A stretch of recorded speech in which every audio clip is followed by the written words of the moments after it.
Hey guys, Abby here with your in-depth analysis of the Hufflepuff versus Gryffindor Quidditch match. Early in the week, we were informed that due to injuries, our original opponents, those slippery Slytherins, opted out of the game. And in their place, Gryffindor would face the handsome Diggory's crew. Wood immediately switches gears and impresses upon his team the differences in their styles. A source has confirmed for me that on one occasion, at least one occasion, Wood's insistence made our seeker late for class, losing us 10 plus points for our house. With a bit of rain accompanied with a slight wind, our team takes the field. Okay, let's be serious here. Seriously. This game was set on a day that roofs just fly off houses. Our players literally walked sideways onto the field, and we were forced to use sticking charms on all first years to prevent them from pulling an Aunt Marge. For good measure. The yellow and red take off, and a haze of a game unfolds before our eyes. It is very hard to even keep up with what's really going on. 50 points up, Madam Hooch whistle signals Wood has called the timeout. There appeared to be another person on the field during the timeout, but with sideways rain, it was all very difficult to make out. Back in the air, Gryffindor leads, and the team has seemed to regroup.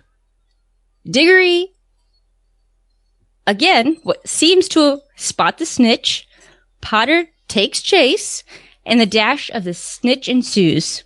Out of nowhere, the stadium floor is filled by hooded Dementors, and to our horror, we watch Potter fall 50 feet. Diggory, oblivious to this, captures the snitch for a Hufflepuff win. Yeah, they won. Gryffindor lost to Hufflepuff. Dumbledore is furious. Wood is having a mental breakdown in the bathroom, and Diggory is insistent on a rematch, and none of it matters. The game is official. We lose by 100 points. And no, it doesn't knock us out of the cup, but guys, it is a steep climb from here. Over to you guys. Play the music.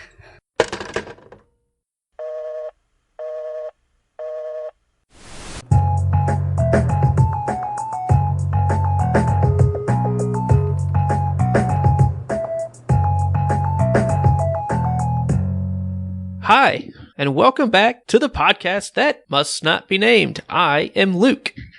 I am Melissa. She still is, folks. And we are here doing Chapter 9 of Harry Potter and the Prisoner of Azkaban, Grim Defeat. This chapter is 21 pages, and that is 6.80% of this book. And now, a voice of the Imaginary Legion.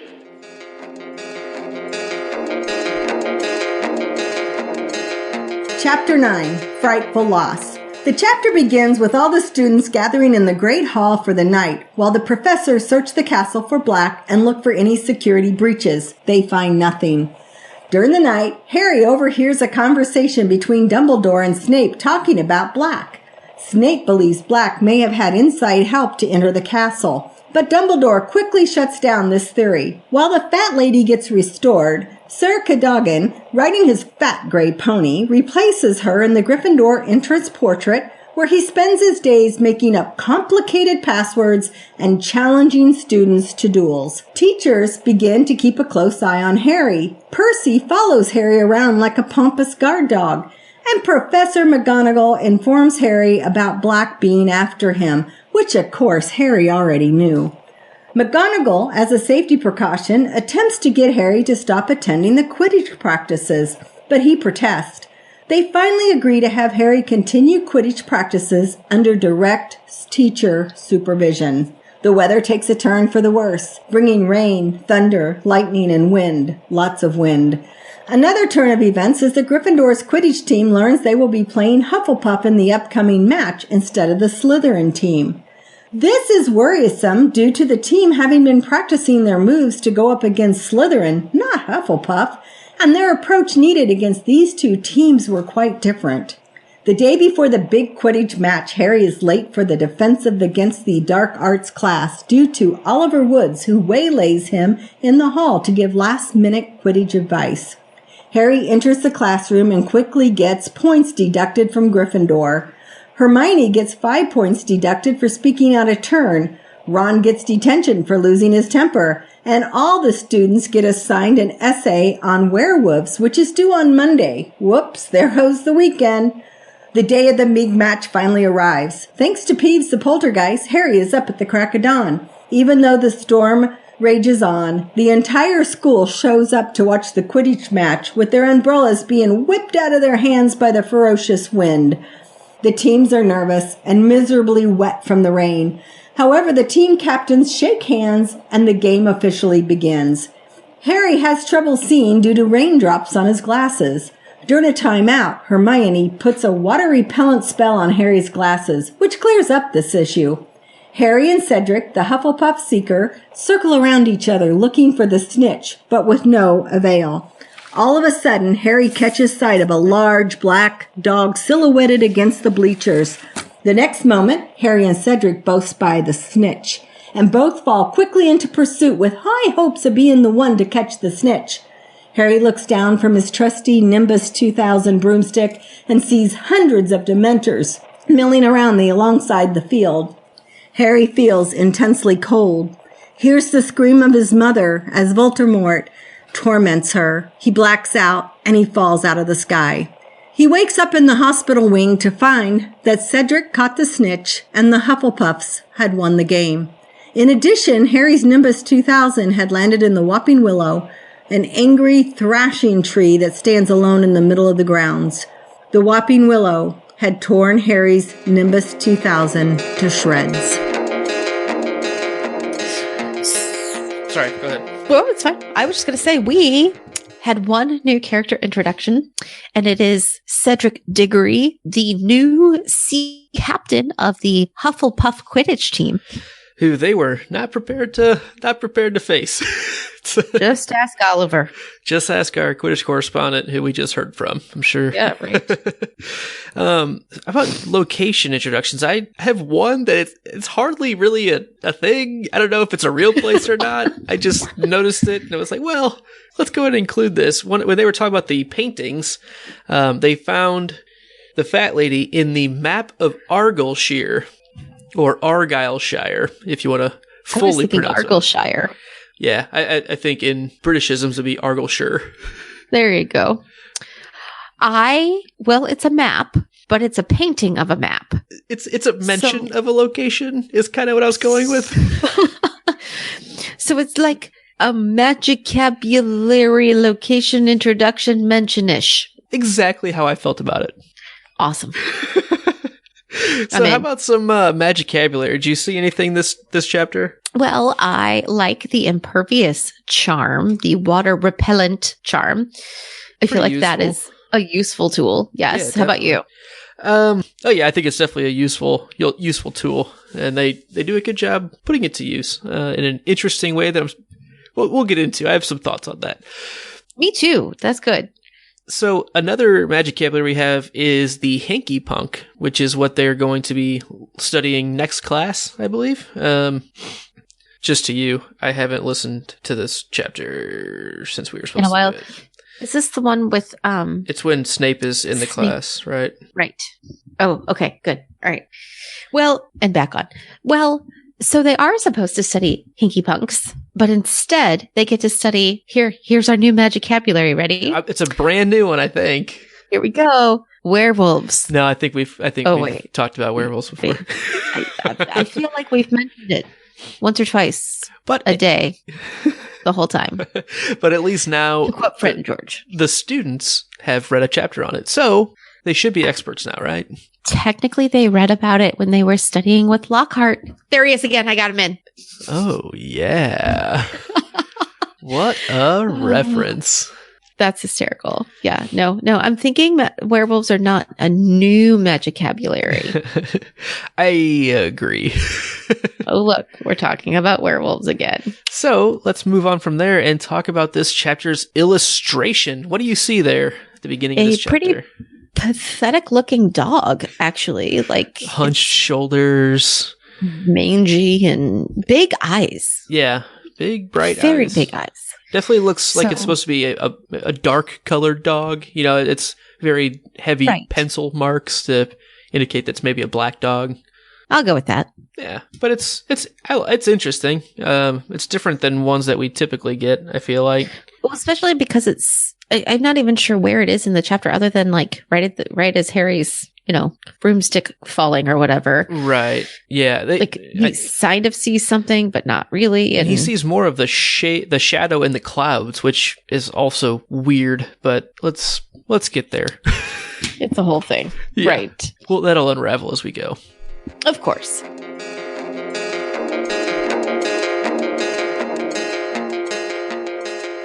Sorry, I was looking at something really quick. Sure. See if I could find that mention.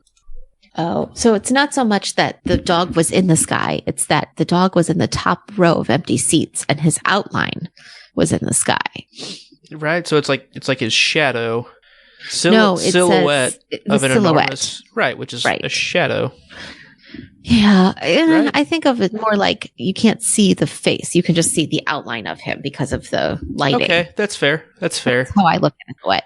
I think I've always read that as somehow, because it says clearly imprinted against the sky. Movie screws it up.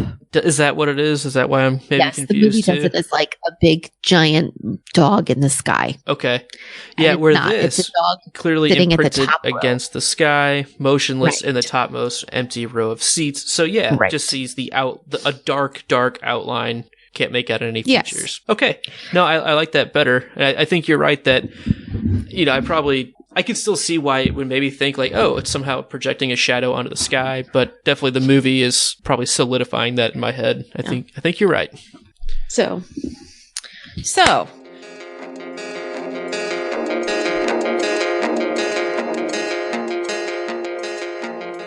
Yeah, so let's get into some notes that you had. Why don't you get us kicked off there, Melissa? So, the first note I have is, does anyone else think it's strange? So we started the chapter by Sirius Black having just attacked the fat lady. So all the Gryffindors go back to the Great Hall and Dumbledore comes in. Everybody else think it's weird that Dumbledore just leaves the prefects and the head boy and girl in charge. These are all clearly like unqualified children wizards. There's not a single adult left in there to protect the hundreds and hundreds of students. Right. What if Black shows up in the room? Yeah, I mean, I don't know. Who knows what happened there? Maybe there's a strength in numbers, but maybe there's not. Magic is kind of a weird thing to throw into that. So right. And we've also seen that he's okay with attacking multiple. I mean, only one was a wizard, but many people at a single time. Right. He's perfectly capable of hurting large groups. Right. I agree. Like, of all of the faculty, how was no one there? I mean, not one. And maybe there not are. Even the maybe he's just department. Right. I mean, they got nothing else to do. Oh, actually, it's at nighttime. They might actually be working. Like that would be. No, it's Halloween. They're not working on Halloween. Okay. I was good. Well, yeah. Maybe there's certain celestial things that pop up at only Halloween. You never know. Wizarding. Mm-hmm. Who knows? But there's got to be somebody around, and I'm thinking maybe the prefects were more just put in charge of like policing the students as opposed to protecting. I'm thinking maybe like, Madam Hooch or like other people. Ghosts. What are they going to do? Walk through people? Right. Poltergeist, at least Peeves could do something, I guess. Right. Put him at the front door of the Great Hall at least. Yeah. Station him. Although, can you really see him staying there? That'd be funny, though. Well, if you're like, hey, there's a really cool target coming, maybe right. He already knows who Sirius Black is, so maybe you could be like, hey, if you pull a trick on him, it'd be kind of good for everyone. Which, right? I don't know. All right.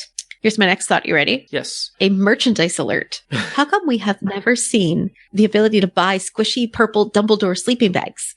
Do you feel like that's a marketing strategy that's been missed in these last 17 years since publication? Yeah, I think so. Maybe you could even, to really Dumbledore it up, have it be the purple, squashy sleeping bag, and then have like the big, long white beard, like right where your head would go, so that when you're laying there, it looks like you have a Dumbledore beard. I mean, this is a sellable idea, folks. Right. Like, and isn't his cloak purple, like with stars on it or something? With gold stars. Like, I think he changes it, but that's the initial description of him is that, yes. Sorry. So I feel like we have a missed opportunity. So folks, if you're interested in buying one, if we get enough interest, we'll try to get them. We'll find an Etsy store owner that will make them for us and sell them on our website. So write in if you think it's a good idea as well. Sure. Because I want one. I know, right? The beard, I think, is the thing that really sells it to me. That's pretty funny. What? The big Dumbledore beard hanging down on the on the sleeping bag. See? I think that sounds scratchy. Well, I mean, it could be something soft. Okay, like what? Cloth. Being not an Etsy store owner, some I kind don't really know. Cotton. I don't know. I mean, it's just or like fleece. It could be fleece. Oh, done. Okay, I'm sold. Yeah, white fleece beard. All right. Any thoughts about this scene before we move on to the next one? I really, to go along with that, I really love that Dumbledore just casually waves his wand to summon or create or transfigure hundreds of sleeping bags. Like, what do you think he's doing there? Like, what type of magic is that? All right. Let's see what the quote says. One casual wave of his wand, and the long tables flew to the edges of the hall and stood themselves against the walls. Another wave, and the floor was covered with hundreds of squashy purple sleeping bags. So I don't think it's a summoning, because I think you would see those maybe like flying in from a side room or something, right? I agree. I have two possible theories. One would be a conjuring, if you will, like a drawing out of thin air. That's what I meant by create. Yep. Right. Conjures. So I'm fine with that. Here's my other off the wall idea.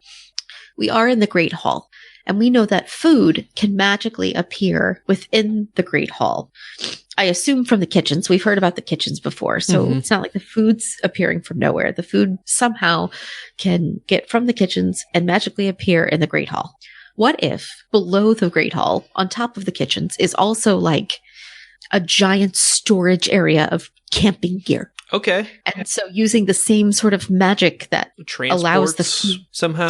Yes. And it only works in the Great Hall because of the magic of that or something. Okay. No, that's so either created out of thin air or transported through whatever the same magic is that the food gets up there. Yeah, no, I like that. So I think it still falls into two of the three that I kind of came up with, just a better take on it, I think, a more specific way of doing it. Yeah. Yours were general. I came up with the logistics of how it could work. So the third option that I came up with was transfiguration. You know, like, who's to say that he couldn't just take hundreds of dust particles and just poof, change those into sleeping bags? Like that could be the conjuring, to be perfectly honest with you. And that might be the same thing. So maybe conjuring is a lot of times just a form of transfiguration from very, very tiny living space. I was almost thinking like the idea of the atoms in air. Right. Being able to solidify them into solid form. Yeah. We haven't actually been to class, so we don't know the rules behind transfiguration and charms and everything, but I would like to. Yes. So another thing that happens in this scene, Professor Snape walks up to Dumbledore when he's sitting there with Percy and quietly says, "Have you any theory as to how he got in, Professor?" asked Snape, and Dumbledore just replies, "Many, Severus, each of them as unlikely as the next." I think that's pretty funny that it's just like, yeah, I've got a lot of ideas. I mean, what do you want from me? Like none of them make sense, but yeah, I've got a ton of ideas. Right. Like, yeah. It's me, Dumbledore. I sure do.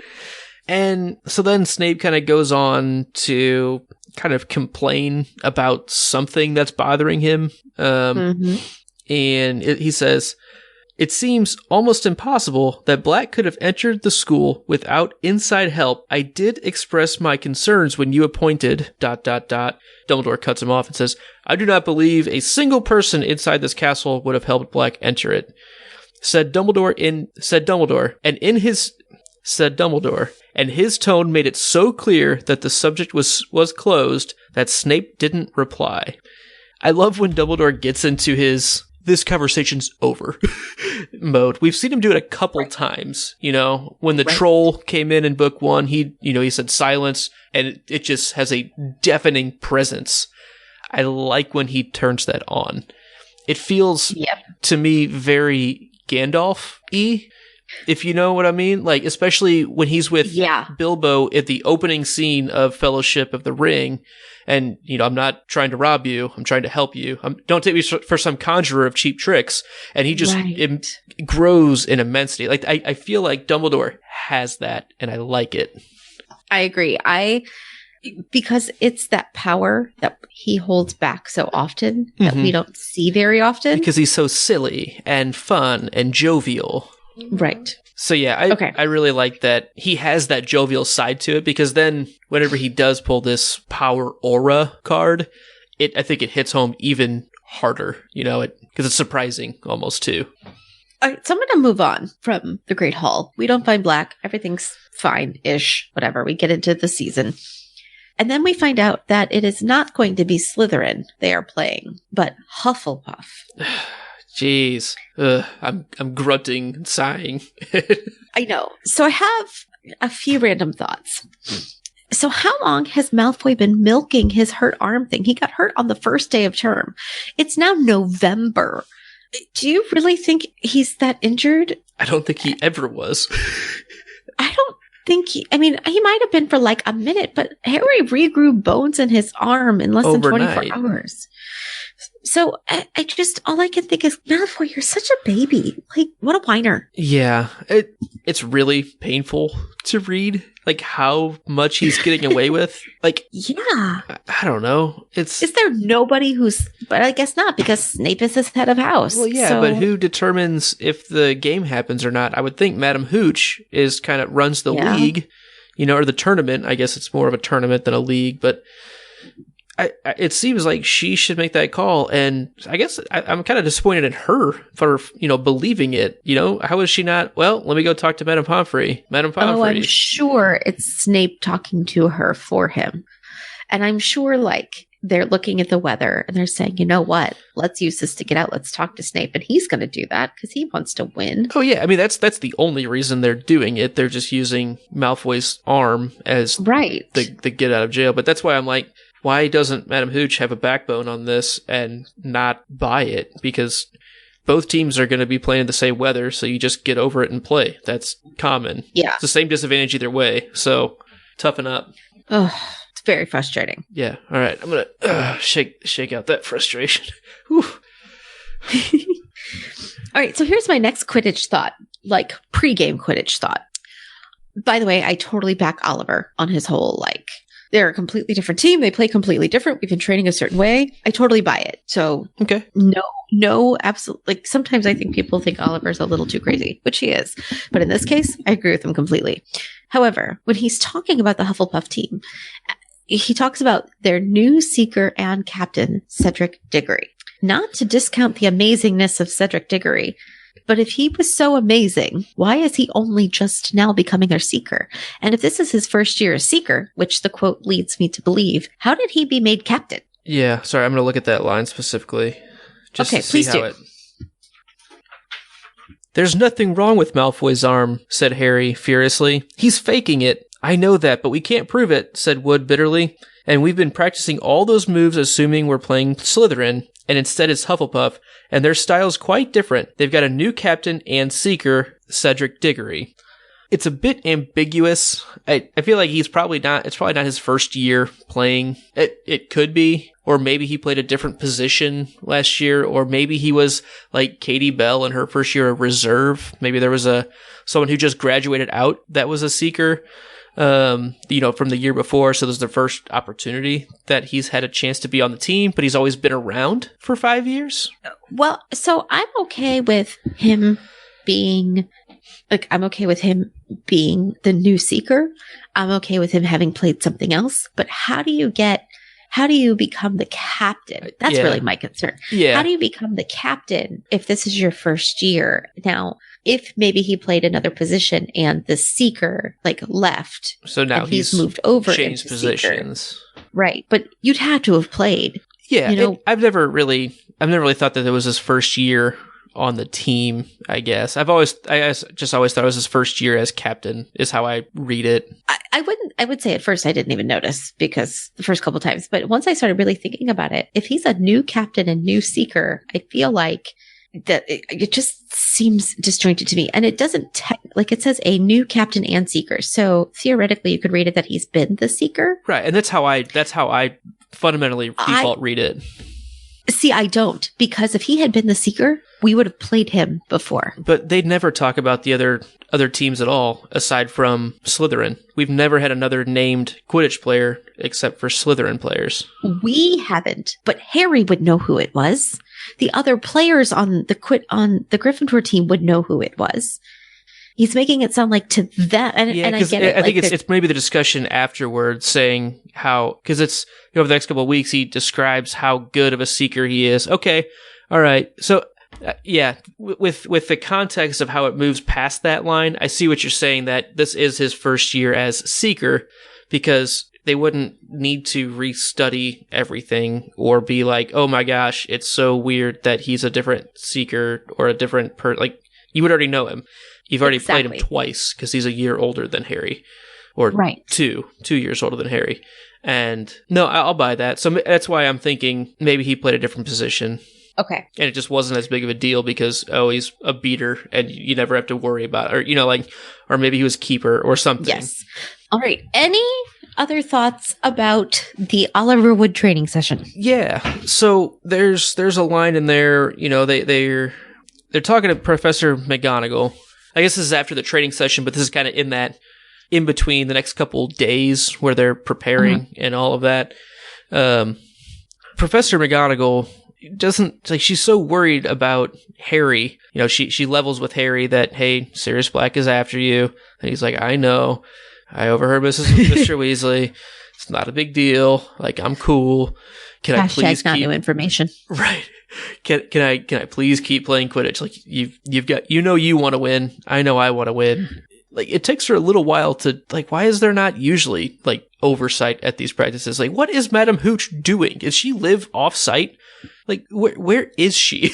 I feel like her task list, compared to the other teachers, which I know you have a lot of problems with, I feel like there's not much that she is really responsible for if she lives on site. I agree with you. Here's my question. Is she an actual teacher? I don't know. She's not a professor. She's a madam. Right. The only other madam we know, we know Madame Pomfrey and Madame Pins. They're the librarian and the nurse. Mm-hmm. So I wonder if she's a part-time something. Right. That's what I was thinking. Maybe she doesn't live in the castle, so she wouldn't normally be around. Right. Kind of along those same lines. Which, I mean... But other than that, she only teaches one class with first years. Once. Apparently it keeps going, is what we're led to believe. That's what you assume. Yeah, and Pottermore confirms that. That's in general. I'm not saying that's canon, but... But still, it's not like she teaches any of the other years. None of the other years need the lessons. One class. Yeah. Yeah, 1 year. And she refs the games. Right, so that's another... How many matches overall are there? 3, 2, 1, 6 matches. So here's what I hear. She's basically and I just speaking as the parent of my kids who do things. She's a paid coach as opposed to playing for a team with parent coaches. She comes in and is the swim coach for the official swim team or the gymnastics coach for the official gymnastics team or the select soccer team. Oh, true. Okay. Not even that. That's cool. Just the captains. She's just the administrator for the league and officiator. Do you feel like she maybe has team captain meetings or something with them? I mean, I would hope so. I'm not one for bureaucracy, but I feel like there needs to be a little bit more organization.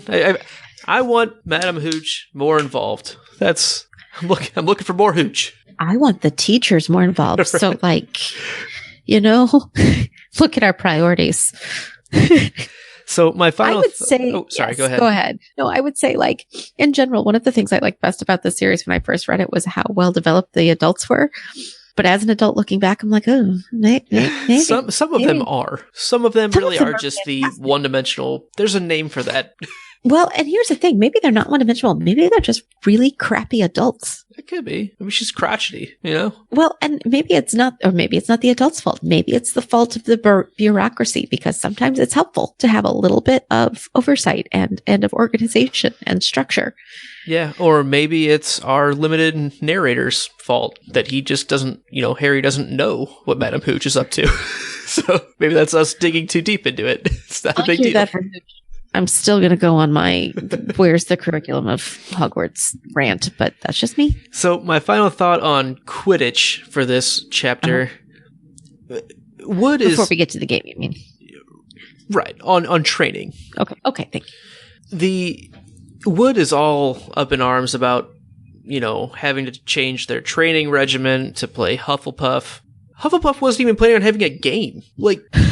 who knows if maybe they thought they were playing 3 weeks later against Ravenclaw. That would have been the scheduled thing. At least that'd be the team that they were going to be playing next. Or maybe they just did. Maybe they just played 2 weeks ago. They could be beat up still. I don't know. Like, I think he's a little too... I'm not saying he's too worried, but I don't think he's thinking of, well, what are they going to have to do to get the motor going? The big picture is not there. Right. But I agree that he has the proper, hey, well, we have to adjust. Like, we're out of luck on this, but we have to do what we can to prepare. I'm all for it. Yeah. I also think Wood does not do a very good job of keeping things in perspective. Like, he needs to sort out his priorities. He would not be one to look at the perspective of, well, what is this going to do to the Hufflepuff team? He doesn't care. That is not his main focus right now. Right. All right. Let's move on from Quidditch training. So apparently Lupin's out. Yeah, not feeling so good, huh? And of all people, they get Snape to cover the Gryffindor class? Like, it makes my eyeballs hurt. Like, has no one complained to Dumbledore, like, from the Gryffindor class? Like, it's more than just, like, Harry and Neville. Like, he's awful to us. Like, awful. Yep. Where's the complaint jar? Right? Like, leave a comment. No parents, like, are being told and writing in and be like, my student, well, that's not true. Like, that's not true. Draco is reporting it to parents. But not on the against Snape side. That's no, but that is the only parent we hear getting involved in their kids' schooling at all. Yeah, I mean, come on, parents, take the initiative. Step it up. Okay, so to start, I kind of agree with Snape. Not really. So bear with me, guys. It's a dangerous statement.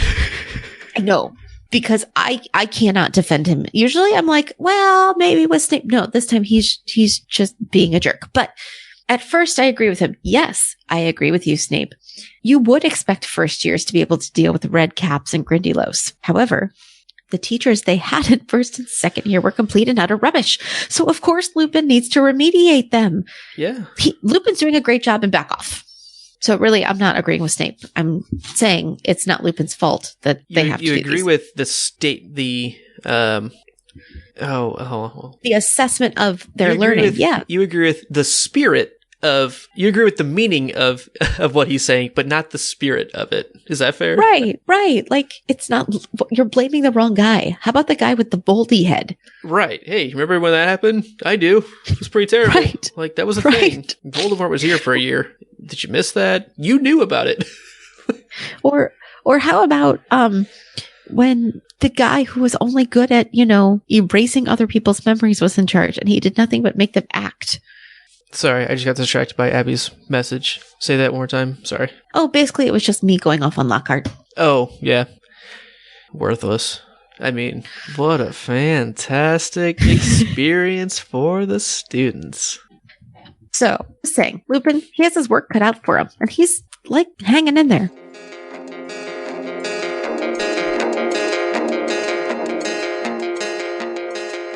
So I only have one more comment about the Snape as defense against the dark arts. Yeah, I really don't class. have much on this, so I'm just listening because other than I really hate him. It's the same utter rubbish that it's like we can just keep saying how frustrating he is. And he is. He's very frustrating. I actually think he's more frustrating here than he normally is because he's acting like the know-it-all that he calls Hermione. Mm-hmm. Yeah, which definitely leads me to my next thought. He gives Hermione so much trouble about how she can't control her know-it-all self. Well, of course Hermione can't control herself. She is kind of a know-it-all. And I've really noticed in this book that she's returning to full-blown know-it-all status like she did in book 1. Yeah, her game has been amped up for some reason. We know she's taking a lot of classes for sure. Like that. Right. Well, I've had some other, I really kind of sat and thought about what could have happened. And I think part of it is her stress level with her class load is probably very high. So her peopling skills are maybe dropping off a slightly. Yeah, she can't actively people as well as she has been training herself to. Right. And I think her mental bandwidth is stretched. She has to make a conscious effort to people well. Yeah. And you get it. Because it doesn't come natural. Yes, I do. But I think also book 2, her second year, she was so focused on dealing with the prejudice and the fear and the detective work. Well, and the danger and the detective work that came with the Chamber of Secrets. And, it was she looming. was petrified for months. Yeah, that was at the end of the year. She was fine. But it was very much looming over her. So her focus was on protecting herself and her friends, which is a very good people-y thing to do. Mm-hmm. And so while she was still probably know-it-all-y. What? I said, nice job, Hermione, last year. Yeah. So while she was still know-it-all-ish, her focuses were not on knowing everything all the time. It was, how can I learn to best protect the people around me and myself?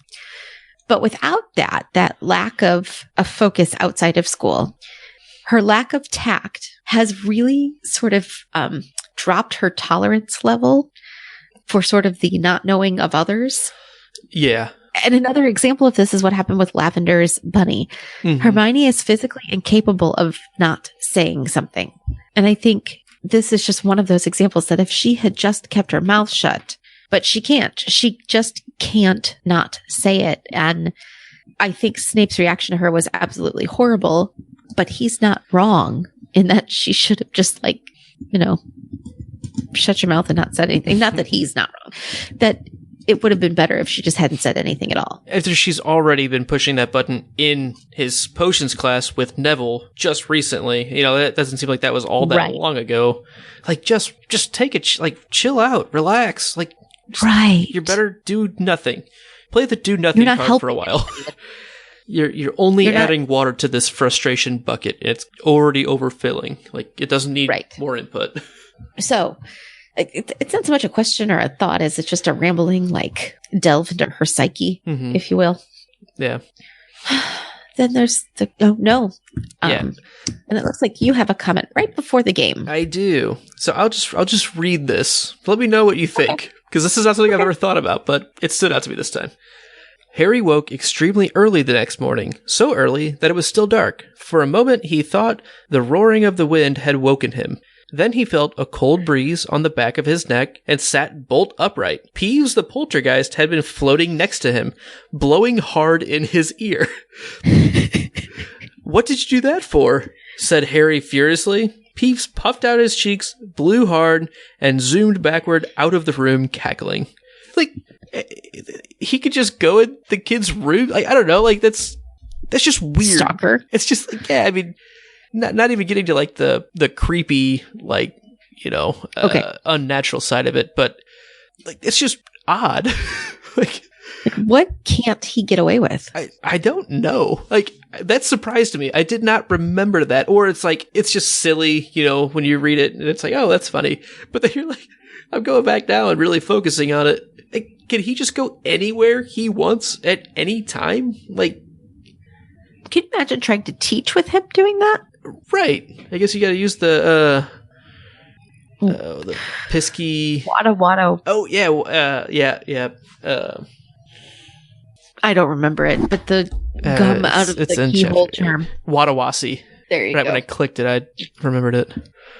But yeah, so apparently there's certain ways that teachers can figure him out, but I don't know. I just thought that scene was odd. That is very odd. So during the match, this is a little bit of a JK comment. There's a line that says, about Harry, he couldn't hear the commentary over the wind. So I'm just going to say right now, as JK was going on, through the books, I think she wanted to write less and less about the Quidditch because it's a fun little side thing, and she doesn't want to focus necessarily on that because she wasn't a huge sports person in general. So she's not writing a sports book. She's trying to talk more about the plot and the people, the characters, and all of that. But I just think it's funny that she kind of uses, and it's an interesting way of doing it, but she kind of gets out of having to write more funny stuff for Lee Jordan to be saying, like, just by saying, oh, he couldn't hear the commentary over the wind. And I'm not against it. I just think it's interesting that she's found like another way to get out of kind of showing Quidditch stuff a bit. Last year, she just canceled the season. Right. Or, in book 1, we just hang out with Ron and Neville while Harry catches it in 5 minutes. They're definitely plot pieces or, texture pieces. It's just funny that there's different ways that she changes the perception of the games.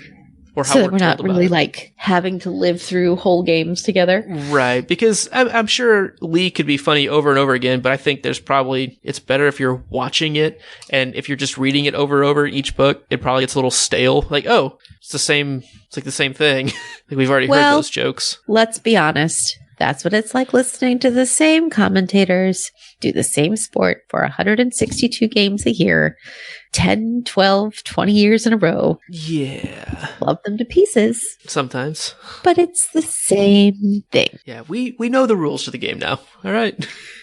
Right. Like, I get it. If he hits, he's going to bat the cycle. Ooh, that's exciting. I was raised in a sports family, but I'm not a sporter. I don't sport well, so I can appreciate it. But yeah, like it does get old. Yeah. The same thing. Yeah. Over and over. Especially if you're listening to, like, I don't know, maybe a national commentator who's from your hometown who purposely tries not to talk about your hometown. Like, garbage. That might be what it's like for the teams. Like, if Lee Jordan does all the Quidditch matches, it might be fine when he does, like, Ravenclaw versus Slytherin. But he's probably trying really hard. He's actually, like, favoring Gryffindor as a Gryffindor. So how frustrating must that be for others, too, to always have the commentator for one team? Yeah, I think that opens up a good question that we maybe have touched on at some point. I don't remember. This is episode 56 or something. Oh, look, you're counting. I'm not counting. they're numbered. So, but like maybe it does swap around for different teams. Maybe it's like I think we did touch on this. Maybe there's specifically a home team for each match, and the home team supplies the commentator. So maybe that rotates a bit. Maybe. But we only ever see Gryffindor matches. So. And here, we don't even know if it was Lee Jordan. He might not have been. Maybe it was less interesting, so it was better that we couldn't hear it over the wind.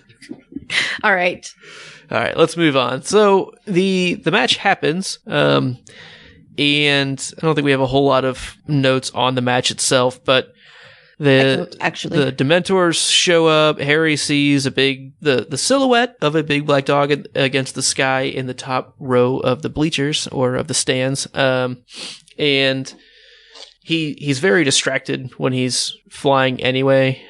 Cedric Diggory seems to be going after the snitch, and that's when the Dementors come out and Harry falls. He plummets to his death. And by that, I mean just the ground, in case he was saved. Yeah. Right. So what'd you think of his waking up in the hospital wing scene? Oh, I'm really glad his team was there with him. Mm-hmm. I thought that was a very good show of solidarity to make sure he's okay. But I was also totally okay with Oliver not being there. It made a lot of sense, character-wise, it made a lot of sense. And it was probably just better that he wasn't there. Because Harry didn't need more grief or, frustration at the time. So, or guilt. Right. So my headcanon is Fred didn't let him come. That would be a Fred thing, I think. You think? I think Fred has the idea. George implements it. I think George is the talker on that one. Because he's the nice one? Yeah. Okay, I'll give you that. But I think it's probably Fred that says, "Hey, George, he probably shouldn't come. He should not be there." And George is like, "Okay, I got this." Right. And he smooths over. Let me go people for us. Yeah, yeah. Such a smooth criminal. I know, right? I did like.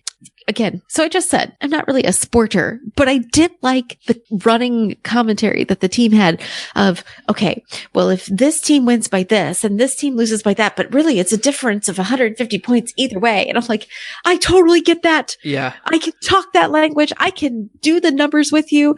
It's what I do in my kids' sports. I'm the one with the numbers going, okay, they have to drop this or this person needs this much and they need this to score this. And this is where the first place person... That's me. Yeah, and it's so realistic, like, for the team. Like, hey, we checked on you. You're clearly okay. Okay, that anxiety is gone, worrying if you were going to make it. So now let's get down to the brass tacks of where this puts us, like so. And in no way is the conversation trying to make him feel bad. They're just like, we can do this. This is how we're going to do this. Let's figure it out. It's very much a Fred and George mentality. Like, it's like, okay, well, this is a setback, but it's a challenge. It's not an obstacle. Yes, which I like a lot. Yeah. And it's nice to see them taking ownership of the team without Oliver there. Right. And it's probably better, that he's not there, especially for that conversation, because he won't be hearing any of it, and he's just probably so down in the dumps.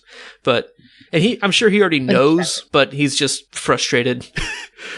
But yes. I know that feeling too of coming up with, okay, well, we lost this match or this game, but let's look at the standings. Like, how do we, what are the tiebreakers? If it really comes down to it, what's the run differential or what, whatever that is. Goal differential, yes. This is exactly what goals for, teammates goals against do when you're, after a match or, after, at the practice the next day or whatever. Like, okay, well, we're not out of it. So let's just keep working and keep getting the job done because that's all we can do. So don't let it put you out because then you'll be out. All you can do is try. Right. Yeah, I thought that was a very realistic team camaraderie moment.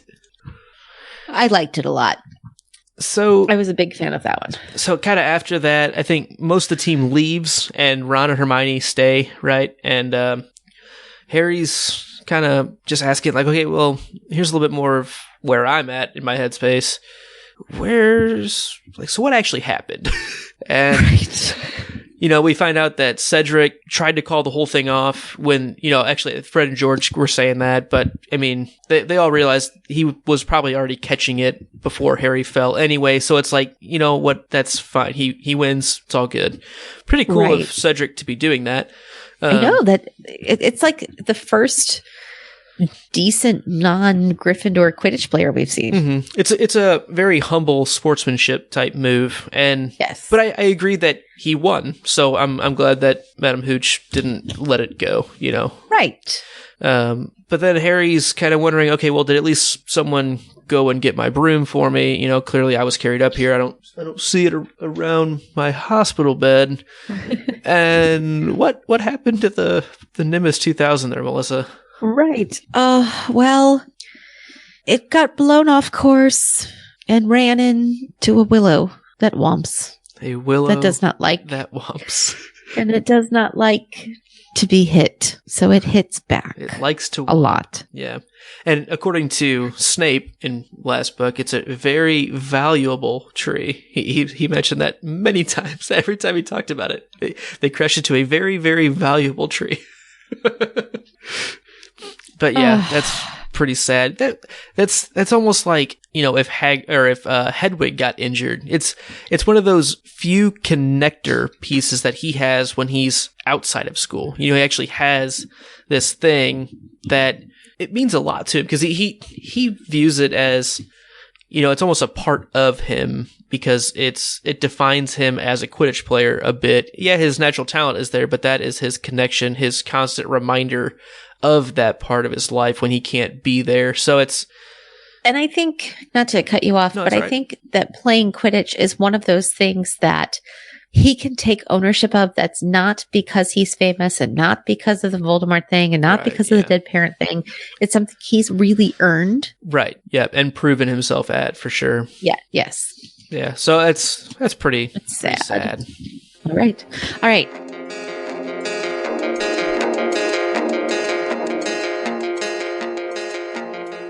Hey, Melissa. Yes, Luke. Do you have any questions that are on fire, potentially, or smoldering? Yes, much like this girl. So, my first question. Why did Hannah Abbott think Sirius Black could turn into a flower or shrub? Is that like maybe a Herbalagus?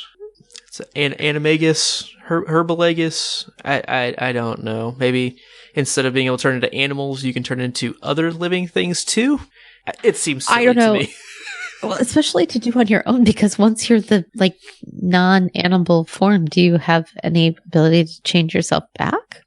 We don't really know. I mean, I have a hard time seeing say Professor McGonagall carrying her wand around as a cat. True. I don't know how that works. So I think you probably don't need a wand to do that, or maybe it somehow, I don't know. It's just sort of transfigured with you. Mental spell. Yeah. I just always thought it sounded spoken like a true Hufflepuff under the care of Professor Sprout. Yeah. Yeah. Yeah, for That's sure. what it always seemed like to me. All right. Question 2. Why does Snape seem to hate Lupin more than any other Defense Against the Dark Arts teacher? Because Snape's garbage. He's just a jerk. I don't know. I don't have a specific reason for why. We haven't been given anything in this book. I mean, we have no context for it other than he just seems to. Right. And maybe he knew. Maybe it's a jealousy thing. Maybe he knew that he was out to get Quirrell already. You know, he was on Quirrell's case. Yeah, he was. So I think that he knew that he was better than him, or and that he was extra snarky to what's his face too. Smile guy. Yeah, and I think he clearly knew that Gilderoy Lockhart was also trash. So I think there's maybe a threatened sense that he might have with Lupin, because Lupin is doing a good job, and that hasn't happened specifically for this class, which Snape seems to be fixated on, a bit like Draco Malfoy is on Harry. Did somebody say Draco Malfoy? Good reference. Thanks. So I think maybe he's just worried that, hey, this one might actually last more than a year. Yeah, let's hope. I got nothing else. All right. I don't either. Or maybe he doesn't like his shabby clothes. That's what I was going to say. Oh. Maybe it's just I'm going to be better than you, and you look poor. Don't be poor. Ugh, poor people. You rode the train. What's wrong with you? Teachers don't ride the train in their shabby clothes. Snape as an elitist. I could see it. I could see that. I mean, he's a Slytherin. Yeah. All right, What's your next question? How sick is Lupin that he can't teach? Because as a teacher, I got to tell you, the idea of making subplans, it's most of the time it's just worth going to school sick. Don't you just show a video on those days? Oh, no, because we don't have, because here's the thing. We don't have the roll-in cart TVs anymore. You play DVDs on your laptops, which you don't leave at school for subs to use. No. And if you taught middle and high school, most of them have Chromebooks or laptops provided by the school, but I teach elementary. We don't have those. So no, you have to come up with a lot of plans. I remember the good old days of the roll-in TV and VCR, baby. Yep, those the best days, right? Yes, movie day. Yes, the teacher's probably hungover. That never happens. Next question. I'll let you plead the fifth on this one. Technically, no, really, that never happens. I'm boring, remember? You are boring. All right, question number 4. Is the use of the impervious charm legal in Quidditch gameplay? That is a great question, and I actually was thinking this too. So this kind of reminds me of a discussion that you and I had in book 1, where Fred and George had watches on, I think, and that kind of confused you, or it set you off a little bit. Me? I know, right? I'm totally well balanced. But that's clearly a timekeeping device is non-magical. I don't see how that's going to help you in the game necessarily, other than we've been playing for 80 hours. No one's won yet. Like, can I take a bathroom break, please? Right. So I think it's good for that. But this impervious charm, like, either one, it might not be legal, or two, how is this not like the most common thing to do? Like, well, that was going to be my follow-up question. Right? Like, either completely illegal, or why didn't you do it to everybody else? Right. I mean, it seems like if Wood is so knowledgeable or, committed to Quidditch the way he is, how is this not something he knows about? Which makes me think, oh, maybe it really is kind of an uncommon thing. But then if that's the case, it seems like a magical enhancement kind of thing. Which, I don't know. I could see people arguing that it's not fair. But steroid. Right, yeah. Performance enhancing magic. Yes. Yeah, kind of. So, I mean, not technically, but it's more like... because it's not enhancing their performance directly as much as it is being able to see as a performance thing. If I was able to see better, I was going to call it more of like unfair advantages based on conditions. Yeah, but like the other players didn't seem to have as much of an issue with it because it's on the glass and it gets smeary as opposed to just your foggy. eyes. Foggy. So I don't know. Maybe it's an equalizer.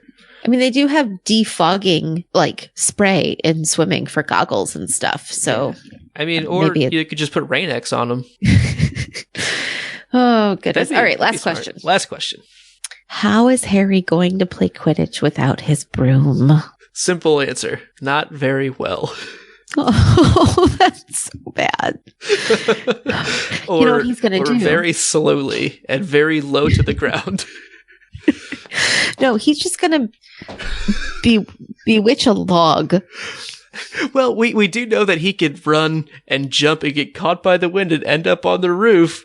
So or jump to the, grab around the neck of an 11-foot tall troll. I mean, I don't know. Maybe that 50-foot high his Quidditch pole is 11 feet. I don't think he can do like 50. 11 is still extreme. So, I'm just saying, it's not going to help him find a golden ball flying 60 feet in the air. What if it's 10 feet in the air? He's got that by a foot. He's got that +1. Aw. Yeah, so the answer is not very well. He's going to have to mail order borrow, or maybe this comes back to maybe the brooms are provided by alumni donors. Got to write to the alumni fund. Dear former Gryffindors, I'm the famous Harry Potter. You want me playing for you. I'm incredibly good. Go ahead. Buy me a broom. Buy me brooms. That is a Fred letter. Fred should write that letter. That's how I feel about it. I can just see Fred like, okay, it would be so good. It would be so well done. But here's the thing. Harry could never pull that off. No, and he never would. He wouldn't want to. But like a Fred would pull that off, and it would totally work for a Fred. Yeah, and everyone would be like, well, yeah, of course. Why not? Right, listen to how charming he is. See, I don't find that charming. I find that very like in your face, but that's just me. The way he does it just works. Right. Just works, man. Oh, you're such a Fred. Okay.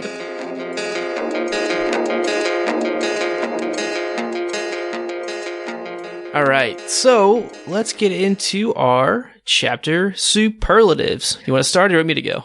I will go. Go for it. Favorite line. All right, so my favorite line comes during our Quidditch training session towards the beginning of the chapter. Oliver, calm down, said Fred, looking slightly alarmed. We're taking Hufflepuff very seriously. Seriously. Seriously. Like the fact that, first of all, let's just go with the fact that Fred was alarmed. That Oliver's so worked up, Fred's worried. Yeah, like, whoa, dude. Like, whoa, I got this. Like, we're okay. Like, really, we're okay. I mean it. So, and I like the play on the word seriously. Yeah, and a book that we've been constantly talking about, Sirius Black, seriously. Right. Seriously all the time. Yes, it's seriously a lot of serious. It's been seriously a ton of serious. Truth. All right, what's your favorite line? My favorite line is... Honestly, am I the only one who's ever bothered to read Hogwarts a history? Said Hermione crossly to Harry and Ron. Probably, said Ron. Why? We've gone back to Ronisms, and it's perfectly Ron. And I loved it. Am I the only one? Probably. Why? Like, You know the answer to that already. Do you have to ask? You're not surprising anybody. Except technically, last year, a whole bunch of people checked it out. Right. So come on, Hermione. You couldn't even get it last year. So. Although I thought about that. I saw your quote. I thought about it and then I realized why. She's probably the only one who's read it cover to cover. Not just looking up Chamber of Secrets specifically. Yeah. Yeah, fair enough. Okay. So why don't you go ahead and tell us who you are going to deem the chapter MVP? Okay, so this is going to seem like a very odd MVP because this person wasn't actually in the chapter. Were they at least mentioned in the chapter? Sort of. Okay. Here's my thinking. My MVP is the fat lady. Okay. I think that's a first. I think that's her first, which is good. So I have a good reason. Okay. So at the end of the last chapter, she had been attacked and we found out literally the last words of the last chapter were, it was Sirius Black. We find out at the beginning of this chapter that she was attacked because she wouldn't let him into Gryffindor Tower. So, well, she wasn't herself in the chapter. And let's be honest, most of the chapter wasn't about that. The fact that she stood her ground versus a escaped convict, I think shows a lot of courage. So she gets my vote. That's really interesting that you picked up on that. Like, I haven't really, I've always noticed that, but like putting it that way, it seems to make a lot of sense that she's the Gryffindor, portrait, keeper. That she has that personal inner fortitude to be able to have that courage and bravery. And that was the word I was thinking of. Fortitude. Yeah. Being able to stand up and hold your ground. And yeah, she might have been terrified, but guess what? The only time you can be brave is when you're scared. So it's perfect. Oh, and speaking of, we haven't talked about the replacement. Yeah, we did skip over Sir Cadogan. How did we miss that? I think it's just so crazy. Wonderful that he's such a good, password keeper. He does a good job at really challenging the students and keeping them on their toes. You know what he is? He's the book 3 Lockhart. Yeah, I think he is kind of this book's Lockhart. He's the kind of side thing to make fun of and be frustrated by a bit. At least it's not Hagrid this time. Right. And it's not just Peeves. Like, Peeves has been around, but hasn't been, like, a real plot piece, necessarily. But he's still around. No, it's good texture. But you don't make fun of him. You laugh at the things he's making fun of others for. I find him pretty frustrating sometimes. Oh, I love Peeves. And I love Sir Cadogan. But Peeves is funny in the way that, like, the class clown is funny as long as he's not in your class. Okay. Whereas Sir Cadogan is just annoying no matter what. I like him. I think he's fun. Okay, well, I will be the Peeves fan and you can be the Cadogan fan and we will agree to disagree. Fair enough. What about your honorable mention? My honorable mention, I'm going to give it just straight up to Albus Dumbledore. I think his Great Hall transformation thing was just pretty awesome. Like, it was just cool how he casually waves his wand. All the tables just casually waves his wand. Hundreds of these coming soon to the podcast that store. Albus Dumbledore purple these Albus Dumbledore roll up big puffy purple sleeping bags, which we're gonna sell if we can with the big fleece beard on the front, so you know which is up, which one's down. I think that's a pretty cool sign, and I liked that he kind of put Snape in his place, very Gandalf-y. I thought that was a really cool scene. He also saved Harry. Well, I actually meant to say that as well. He uses some spell. I don't think we get a description, but it says that Harry when he was falling, slows down, which I think is a big part as to why he was saved. And also fashions a stretcher to deliver him to the hospital wing.